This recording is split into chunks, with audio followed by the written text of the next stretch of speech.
14ই August ছিল ভাইয়ের জন্মদিন। ভাই বলতে আমার পাশেই যে কোয়ার্টার আছে সেই কোয়ার্টারের ভাইয়ের জন্মদিন ছিল। মিশুকের মামা বললেই চলে, ভীষণ ভালোবাসে মিশুক, মানে মামা অন্তর প্রাণ এখন এই মুহূর্তে।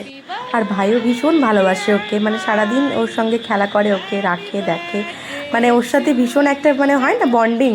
তো ভাইয়েরও বেশি বয়স নয় এমন, তো সেই জন্য ওরও বাচ্চা মুখগুলো এখনও আছে, তো বাচ্চার সাথে খুব ভালোভাবে খেলতে পারে, মিশতে পারে। আর সেদিন জন্মদিন ছিল বলে ওর দিদি কিন্তু এই আয়োজনটা করেছে কেকের। আর সুন্দর করে বেশ আমাদের ডেকে একটা সেলিব্রেট করার মানে উদ্যোগটা নিয়েছে। আমরা সবাই সেখানে পার্টিসিপেট করেছি, আমরা গেছি, সেখানে একটু আনন্দ মজা, কেক কাটিং হয়েছে। আর মিশুকে এখানে কেক নিয়েই কিন্তু আগে মাকে খাওয়াবে, দেখেছো কত গুড বয় আমার।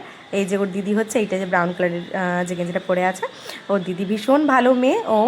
আর এই যে কাকিমা, কাকিমা তো মানে কি বলবো, কাকিমা কাকুর কথা বলা মানে একদম সত্যি অন্যরকম আমাদের কাছে বিশাল বড় একটা মানে কি বলবো আশ্রয়, আর কিছুই বলার নেই।